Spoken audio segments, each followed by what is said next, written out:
This week on Vallo Vision News, today's Veterans Day. Find out how people across the U.S. are celebrating our veterans. The city of Montebello is honoring their hometown heroes a little differently this Veterans Day. I'll explain more coming up on Vallo Vision News. And we give you the latest on the Stephens College of Business and Expansion and Parking. Plus, find out how the popular social media app Instagram is beginning to hide likes in the U.S.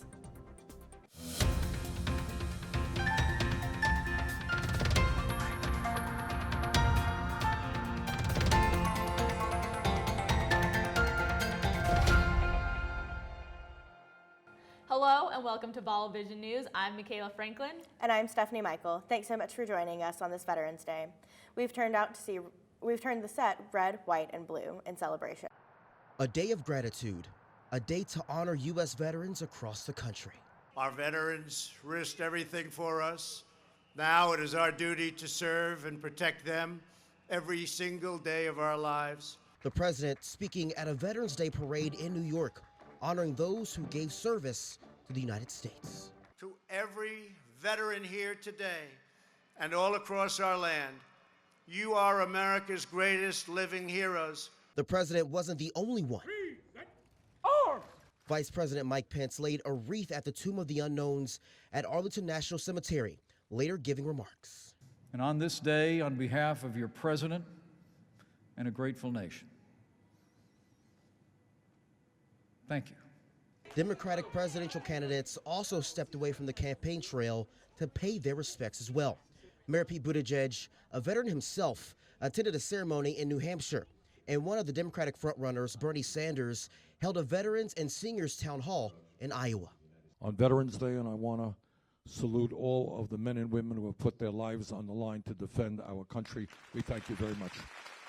All for the men and women who gave their all for the country.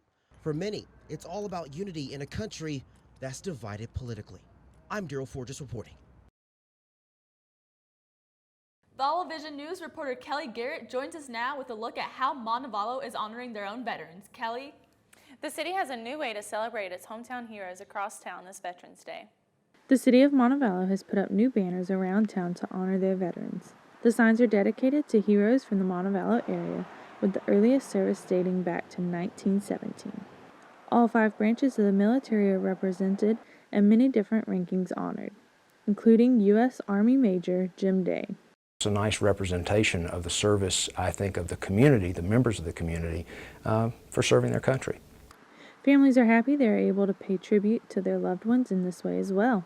It's a great way to honor my dad and the other veterans, because he would be 99 years old if he was still alive. And they didn't used to recognize veterans like they do nowadays. So it's a very pleasant surprise when I was told about this. Driving through Montebello, there's lots to see, but banners like these help us stop to think about those who fought for our country. Montebello Main Street offered for community members to purchase the banners in honor of family members or themselves. The city thought this would be a great way to honor their hometown heroes year after year. They'll be hung around patriotic holidays such as the 4th of July, Veterans Day, and even Memorial Day. To view a full album of the veterans honored or to purchase a banner in honor of someone you know, visit the Vallo Vision News Facebook page. Reporting for Vallo Vision News, I'm Kelly Garrett. UMPD held a soft lockdown drill last week. The exercise was designed to test officers' response times and the alert system. Vallo Vision News reporter Nick Norris joins us now live in Morgan Hall where the drill was held. Nick? Michaela, UMPD was here in Morgan Hall conducting that soft lockdown. They responded just as if there had been a real threat on campus. The University of Montebello is putting an emphasis on campus safety due to the numerous campus shootings across the nation in recent years. The UM Police Department recently held a soft lockdown drill on campus from 3:30 to 4 p.m. on November 6th. The drill gave the police department an opportunity to practice and evaluate its emergency response and notification procedures so that it can be best prepared in the event of a real emergency. During the drill, campus also tested its UM alert system, and all notifications related to the drill were clearly identified as tests. Tests like these are designed to make students and faculty more aware of emergency protocols and help first responders become more confident with their roles. Chief Alexander told me that he wants to perform more of these soft lockdown drills on campus. Reporting live for Vallo Vision News from Morgan Hall, I'm Nick Norris. Stephanie, back to you. The University of Montevallo's Michael E. Stevens College of Business has been named one of the top universities in the state for online Master of Business Administration programs. CollegeCensus.com released its list of best online MBA programs in Alabama. Stevens College of Business ranks number 2 among public and private schools in the state. The rankings were decided on the basis of affordability, reputation, and convenience. Work on the expansion for the Michael E. Stevens College of Business building is underway. The expansion will create new facilities for students and faculty. In addition to the changing of the look of campus, the project is also changing parking at UM, and that's been a hard adjustment for some people. Vallo Vision News reporter Matthew Thomas explains why. When work on the expansion of Morgan Hall began, more than 30 existing parking spaces were removed. This has made finding parking spots more difficult, especially for commuters. You're not going to find a parking spot if you come any later than like 9 a.m. For classes. So it's been a pretty big struggle. I've myself had to park almost all the way to Bib Graves just to make a class in Strong. A temporary parking area has been added near Strong Hall. Recent rainy weather forced UM to put down gravel in an attempt to keep students from getting stuck in the mud. It's all in the grassy areas, so if it's raining or muddy, then that's not very helpful for some of us. We're dressed up for classes and things like that. Dean Stephen Kraft says when the construction wraps up, more permanent parking will be available. What they tell me is that we'll have 23 additional spots than what we started with. At the moment, it's just sort of inconvenient. Currently, there is not a set completion date for the expansion, but Kraft said it should be finished sometime either fall or spring of 2020. Reporting for Vallo Vision News, I'm Matthew Thomas. The new business building expansion will include a student commons, additional classrooms, study rooms, development spaces, and a boardroom. UM plans to pave the temporary lot behind Strong and Myrick Halls before the start of the spring semester. Remember, there's always more news 24/7 on our social media pages. Just search for Vallo Vision News on Facebook, Twitter, and Instagram for more stories throughout the week.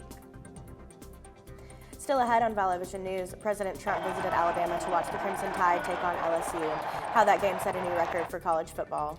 Plus, as Washington prepares for public hearings in the impeachment inquiry, how social media giant Facebook is working to protect the whistleblower's identity. And pass the pumpkin pie, or don't. The surprising results of a survey about people's least favorite Thanksgiving foods. We'll be right back.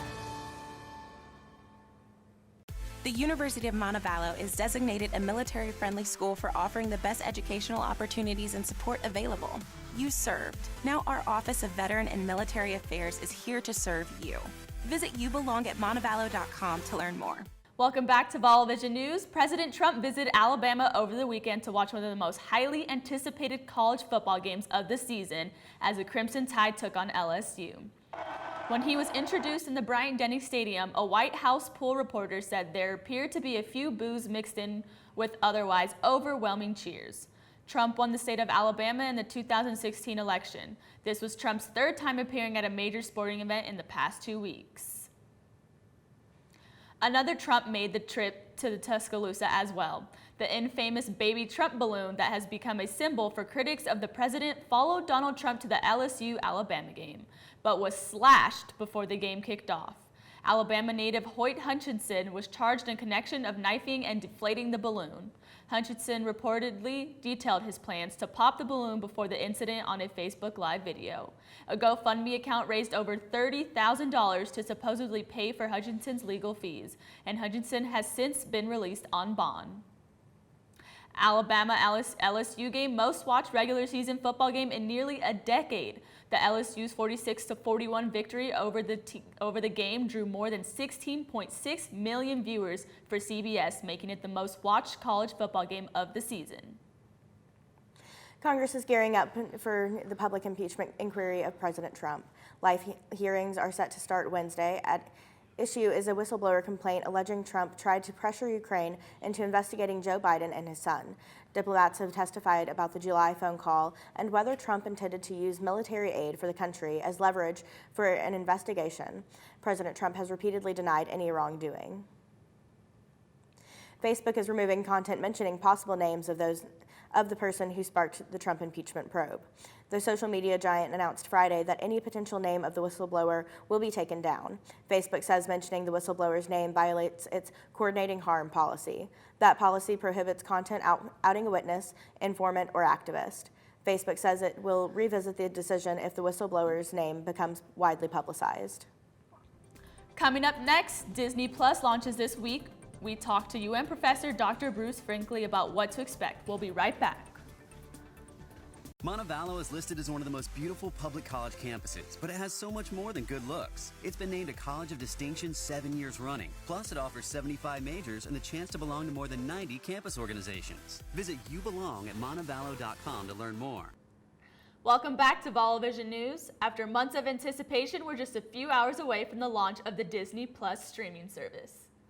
Disney Plus starts streaming Tuesday morning. It will be the streaming home for the company's extensive TV and film catalogs. This includes Pixar, Star Wars, and Marvel. Users will be able to stream 4 different shows on 4 different devices at the same time. They'll also be able to download content to view offline, which wasn't possible when much of Disney's content was on Netflix. Subscriptions start at $6.99 a month or $69.99 for a year. Disney Plus's launch comes on the heels of the premiere of Apple TV Plus, and there are other streaming platforms launching in early 2020. So what could all of these streaming services mean for you? Joining us now to talk about that is Dr. Bruce Finkley from his office in Strong Hall. He's an associate professor of mass communication. Dr. Finkley, thank you so much for joining us. Thank you for having me. So let's get started. What are you anticipating for after Disney Plus launches?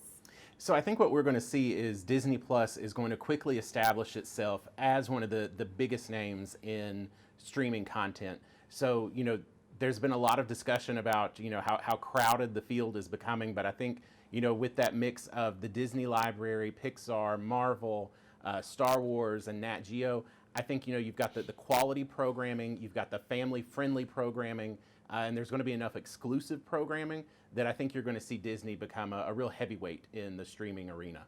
So speaking of the streaming arena, what do you think this will mean for existing and developing streaming services?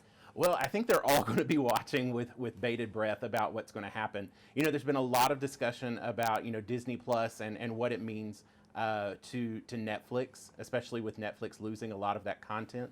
I think, you also look ahead at some other streaming services that are coming, and they're really going to be looking at, how users are responding to the Disney content. And what do you think this is going to mean for the overall landscape of streaming services in the future? Well, I think, it increases that competition. You've already got a customer base that says, we're starting to feel stretched thin when it comes to streaming, simply because, you look at your subscription to Netflix and Amazon Prime and Hulu. Next year we get Peacock from NBC, we get HBO Max. I was reading an article just the other week that said, if you subscribed in 2020 to every streaming service that would be available, you'd be looking at about $150 a month. So I think we're going to see the competition get more fierce, and I think we're going to start to see them really go after those customers, because I think what we're going to see is you're going to have some of the heavyweights. I think Disney Plus will be one of them. Netflix will remain a heavyweight for online streaming. Hulu and Amazon Prime are probably going to, round out the top 4 as far as the big ones, and all of these other startups are going to be trying to elbow their way in. Just with this launch, we've seen, the buzz over Apple Plus is really gone at this point. Everybody's looking forward to Disney Plus. So I think, that they are going to make a splashy entrance into the streaming world. Dr. Finkley, you mentioned Netflix already removing some of Disney's content on their streaming service. What are your thoughts about that? Did Disney make the right move by going solo? Oh, absolutely. Everybody with online streaming wants to be the exclusive home of that content. And so seeing them, start to pull back that content, it's the same thing that we're seeing with NBC Universal and The Office on Netflix. We've seen the same thing with Friends. We're starting to see these parent companies kind of pull back the reins because they're all wanting to launch their own streaming services. So it makes complete sense that Disney would also follow that suit. So it's really no surprise there. Dr. Finkley, thank you so much for joining us.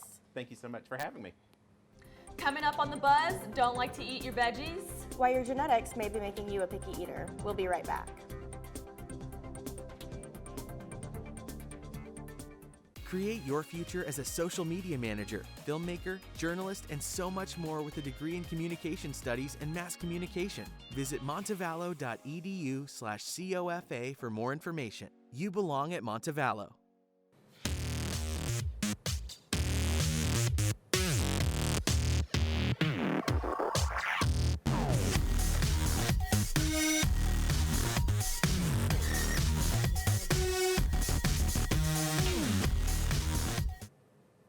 Welcome back to Vallo Vision News. Now it's time for the buzz. Michaela had to leave us on assignment, but Kelly Garrett is back in the studio for a look at the stories that we're buzzing about. Kelly? Yeah, so great to be back. So, hate healthy veggies. Well, a new study says that it may be genetic. What scientists are now referring to as super tasters is a genetic condition where the patient tastes bitterness much more strongly than the average person. Bitter foods like broccoli, cauliflower, and cabbage create a much stronger reaction. This was presented at the annual meeting to the American Heart Association on Monday. And a new online Harris poll revealed the least popular Thanksgiving dishes as well. 29% of Americans find canned cranberry sauce, quote, disgusting. 24% dislike green beans, casserole, and 21% would like to leave pumpkin pie on their plate. 19% don't even like the turkey. But the majority of these people will still eat the otherwise no good food just because it's tradition. So, what's your take on Thanksgiving foods? See, cranberry sauce is one of my favorites. That's my go-to. I don't understand who's answering cranberry no sauce. on that. Yeah, maybe, I don't know. They just need to explore more options. Yeah. For sure. It's beginning to look a lot like Christmas in New York City with a 77-foot, 14-ton Christmas tree. The Rockefeller tree has been a tradition in the Big Apple for 87 years. And this year, it was so large that it had to be craned into the center plaza where it now stays. The New York City will celebrate its tree lighting ceremony on December 4th. So have you started decorating yet? I have not. I'm definitely one of those people that says, like, not until December. Exactly. Well, the day after Thanksgiving. At least, That's yeah. when you put up the Christmas tree and everything. So yeah. I'm looking forward to it, though. Yeah. Well, Instagram is planning to remove visible lights on posts from its users.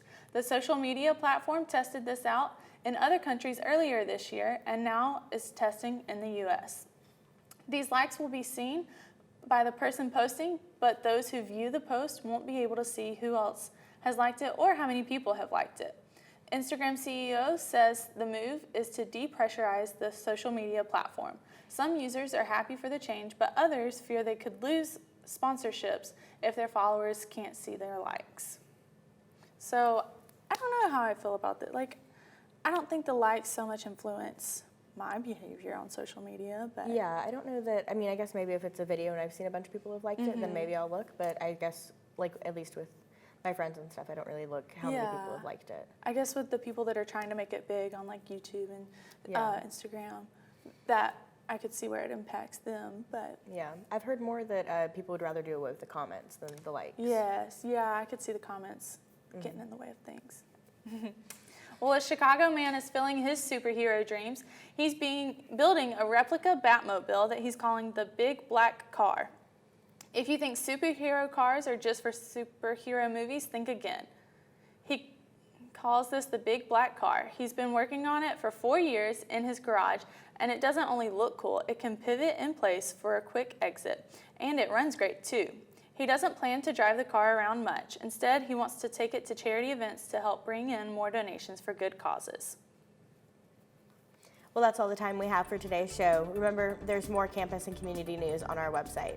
Just head over to vallovisionnews.wordpress.com to see stories from mass communication student reporters throughout the week. Thanks for watching, and be sure to tune in to Vallo Vision News again next week.